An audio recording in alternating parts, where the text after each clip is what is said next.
Hey there, my name's Orion, and today I am joined by my two co-hosts, Trina from My Lady ADHD, Hello. and Coach Noelle. Hey. Oh, I was actually thinking today we should talk about to-do lists and how dreaded they are. They are dreaded. Yeah, this is something that I've been hearing in the community, how much people struggle in this area with just endless to-do lists, not being able to start, and I resonate, so I thought we should talk about it. I literally have just finished 3 sessions in a row where we talked about that. Oh, wow. So it's a common thing right now. That's what I'm feeling too, because it's just a busy time of year. There's a lot on the to-do list, so I think it's an interesting topic. My to-do list is quite overwhelming at the moment. So yes, please, let's talk about this. It's not even that there's like a lot of stuff on it. I just, for some reason, I find it really overwhelming. And there are quite a few like little tiny things that I just need to take care of. But I'm noticing more and more lately that I am feeling more stressed out just because of the existence of my to-do list. Yeah, it's like I fight the to-do list, but I also like live and die by it at the same time. Yes. I'm curious though, is you are like a paper to-do list person? Are you like, do you have Post-it notes everywhere? Like, what does this look like? Yes. Yes. Okay. Yeah. Paper everywhere. Yeah. I have sticky notes in front of my keyboard, like several for different like categories of things. I also have a digital to-do list for like projects. Yes. I have my written to-do list. I also have little note cards that I stack up in front of my keyboard, and then I have my digital one. And I feel like they all do different things, though. There's no like sane organization structure of it, but I feel like sometimes writing something down has a different effect versus like it just existing on the computer versus there's a note card literally like in my way that I can't get rid of until I finish it. I feel like my to-do list is lots of paper, but I also have digital to-do list. But either way, I always feel like I end the day with like more to do than what I started, if that makes sense. So I feel like sometimes I've been guilty of putting just an insane amount of things on my to-do list that are not humanly possible to complete. I think there's this interesting dichotomy between ADHD people and their to-do list, right? Like, because on the one hand, I couldn't survive without mine. But on the other hand, I actively dislike it. It causes me so much stress and overwhelm. Why is this happening to me? Please help. Yeah, that sounds familiar. I'm pretty sure I saw a meme once that said something like, no, I don't want to do anything you tell me to do. And then please tell me what to do immediately. Yes. So yeah, it's like, I can't say for sure why because it's probably different for everybody. I think there's probably an aspect of that sort of demand avoidance for some people. I know there's that feeling of, hey, I was going to do this, but now that you're telling me to do it, I don't want to. And then sometimes it's a motivation thing. Maybe sometimes it's the overwhelm of like looking at it and seeing how many there are and just being like, no, there's so many different reasons. But yeah, it's like we have to have it so we remember the things. But in creating it, we overwhelm ourselves because there's so many of the things. I feel like it's like us externalizing our executive functions, right? Like that's kind of how I understand it, is like my brain can't really hold it all. It's just a lot. So I have to get it out and then I put it on a list. And then I don't know, it does add a layer of overwhelm. Memory and all the different types of memory is an executive function. And we struggle with all the kinds of memory. So yeah, it's literally externalizing that. I'm feeling anxiety just thinking about my to-do list. Same thing. Yeah.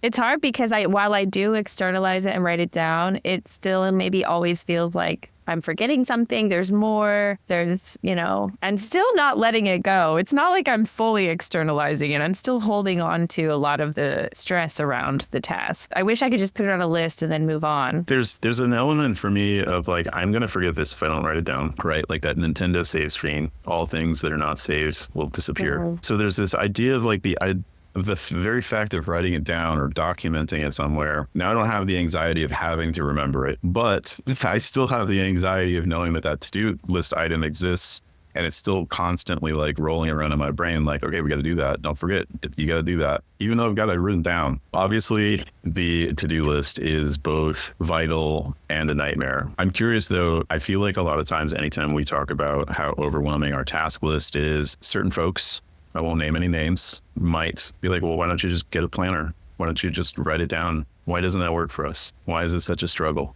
Every time I hear you should just, I take deep breaths. It's like triggering. So yeah, when you say just use a planner or just write a to-do list, you're not asking someone to just do one thing. A lot of the pieces that go into writing a to-do list or using a planner are executive functions that we struggle with. And for a neurotypical person, they're doing all the same things, but it's like their brain is doing them automatically, so they don't even know they're doing it. Whereas we have to make an intentional effort. So, for example, in order to create a task list that you're actually going to use and stick to, you're, first of all, probably having to gather all the scattered sticky notes and go through your email and your texts and all the random notes that you put in your phone and all these different places and try to gather them into one place, right? And then you're having to make decisions about, okay, am I going to do this today or tomorrow or next year or never? Am I going to delegate it to someone? You know, there's all the prioritization pieces. You're having to think about how long is this going to take and can I do this now or later? There's so many different pieces of this. Yeah, I think it's not just a simple thing. Oh my gosh, that resonated. Like, well, why don't you just build a house? Okay, well, give me the blueprints. Oh, I need to go get blueprints. I need to decide what's in the blueprints. Oh, I need to plan for electrical and plumbing. And this isn't even like, I haven't even started building yet. This is something that I encounter a lot when I'm in meetings, especially at work, is we'll be planning for the future and saying, okay, we need to do X, Y, and Z. And I'll be like, okay, cool, that makes sense. I'll go to write it down on my to-do list and it's gone already. So like the short-term memory, the working memory, like that makes it even harder. So now while they're talking, I'm trying to back up and remember what was going on, trying to like record what was happening. And then later I need to take that and prioritize it into the to-do list that I already have. I feel like to-do lists touch on almost every single executive function I can think of. Yeah, which is why I think, or one of the reasons maybe, that it feels like, okay, I just spent all this executive functioning power, all this dopamine on this really intensive mental task of creating this to-do list. And now I have to go do all the things? Like, how? That's not fair. Yeah, I feel like there's that really cliched Steve Jobs quote where he mentions like how he only wears like the black turtlenecks because you only have so many decisions that you can make in a day, which I don't know how scientific it is, but I certainly feel that way. After I've made a certain amount of decisions in the day, I'm like, my brain's toast. And so if you're constantly making decisions just on writing your to-do list, of course I'm exhausted. I know. And then imagine you lose the to-do list. That's a whole nother problem. You just forget that it exists. You just completely forget that you even started a notebook that has all of these things in it. I think there's a lot tied to memory here, which is really interesting. I hadn't really thought about it from that perspective yet. Like, just writing the list is hard. And just getting to that point of like, well, deciding what the next step is, I think that is tricky sometimes. Yeah. So, okay, someone just tells me, there's a birthday party on Saturday. Okay, what's my first step here? Like, even that, like, figuring all of that out in a challenge. It's interesting, Trina, you mentioned like losing your list. I feel like that's a thing that I hadn't even really considered either, is like we talk a lot about externalizing our executive functions so that they're easy to both notice and manage. And here in like a to-do list, you have a very clear example of I'm externalizing not only my working memory,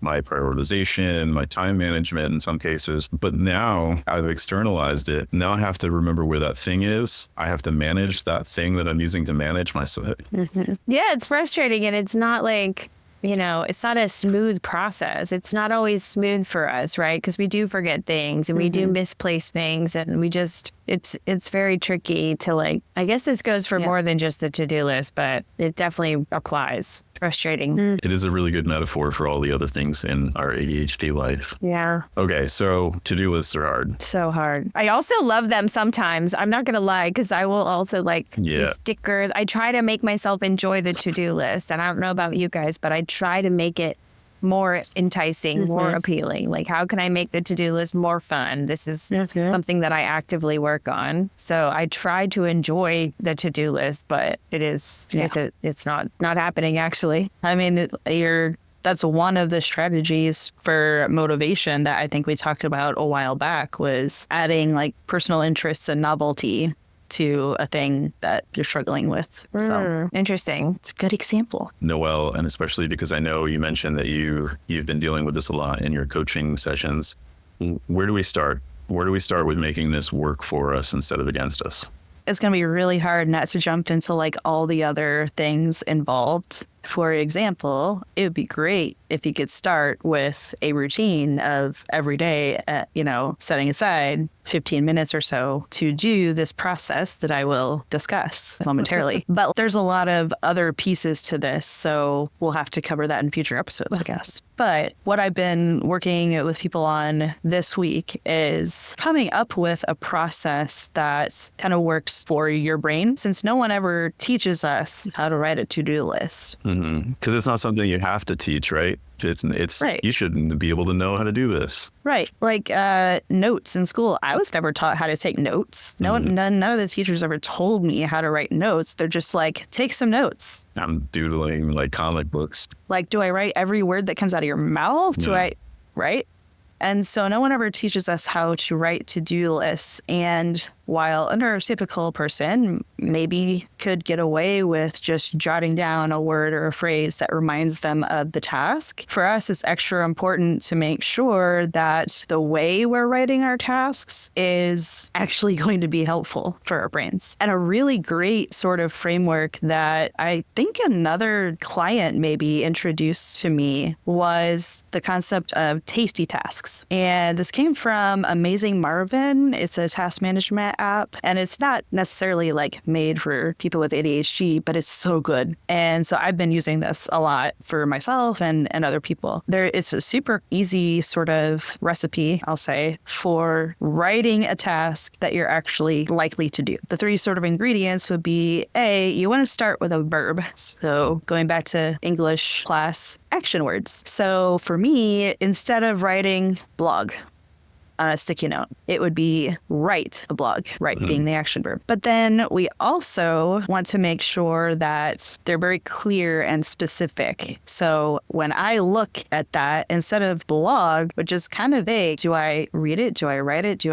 What does blog mean? It's specific, and I know exactly how to start. So maybe write a blog about task management with ADHD. So that's pretty specific. I know what the goal is, what I'm supposed to do. But we also want it to be short. We want it to be bite-sized and tasty, like a snack. So if I write a blog about task management and ADHD, I still maybe have some resistance to that. That sounds like a lot of work.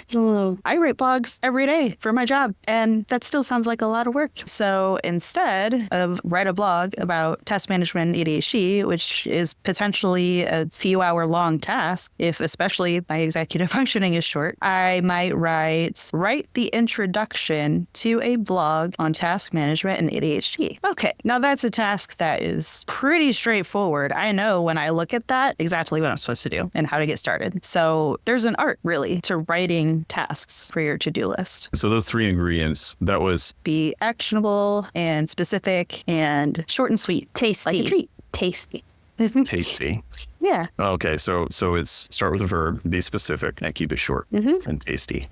Yeah. Interesting. I'm going to go look Awesome. at my to-do list after this and see if I'm doing that or if mine is just complete chaos, which I suspect. My to-do lists are like a combination of like notes and to-dos. Yeah. I feel like they're pretty mixed. Which that really gets me to the next strategy, I guess, that I was going to mention is that, throughout the day, as random ideas pop into our head, oh, I should do this, or we're in a meeting and we're trying to focus, but we need to remember something. So we jot down a quick word or phrase or something. We get an email, all the different places that tasks and everything come from, they've all got to go somewhere. Maybe it's on a sticky note, maybe it's in your phone, maybe it's wherever. And we don't always have time to sit there and do that whole, make it specific, use a verb, make it short, because making it short means breaking it down, and that might take take a little bit to figure out. We don't always have time for that in the moment. So one thing that I suggest is having what I would call like an inbox for your tasks. And this could be wherever you want. It could be a sticky note. It could be whatever. But this is just those brief notes and snippets and ideas and things that just pop into your head.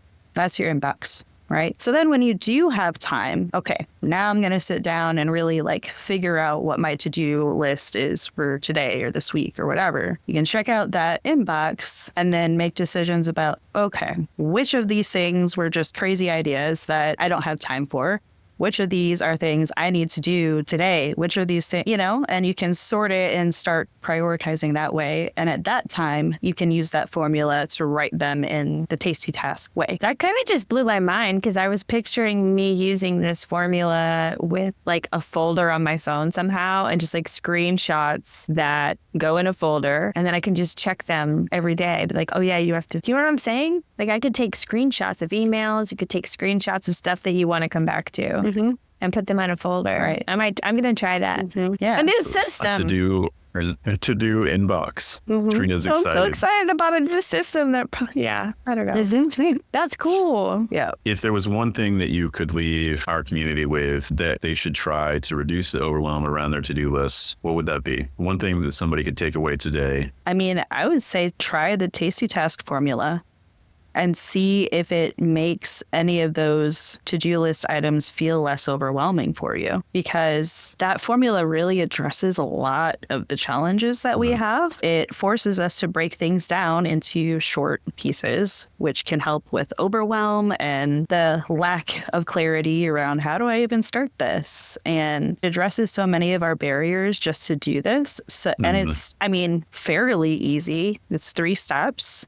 Might take a little thinking for some things, but yeah, I think it's a great first thing to try. I like it. The only other thing I might add to that is that in writing your tasty treats, we talked about this in the time management episode, but making sure that you're paying attention to the time it takes you to actually complete those tasks so that when you're writing those, you're not over committing for your day or your week or your month. And especially like, this, we've been kind of talking about this in the context of maybe work, but this also goes for family. And as we kind of go into the holidays, thinking about like what you're actually committing to, especially for the holidays, right? Maybe writing a tasty to-do list would be good for Thanksgiving too. Oh, maybe we can remember it that way at least. Yeah. Yep. Yeah. This task management is not a thing that you can get a hold of in one coaching session because there's so much more to it. So yeah, the first step is figuring out how do I write my tasks and where do I write them in such a way that I'm more likely to do them. Then you have to work on how do I prioritize them? How do I plan them out in the future? How do I set routines so that I'm actually reviewing and managing my to-do list? So there's a lot more to it that we could talk about. Hey there, Coach Noelle here. We'd love to hear from you. Go to shimmer.care and leave us a message. Or if you're subscribed, you can reply directly to the email.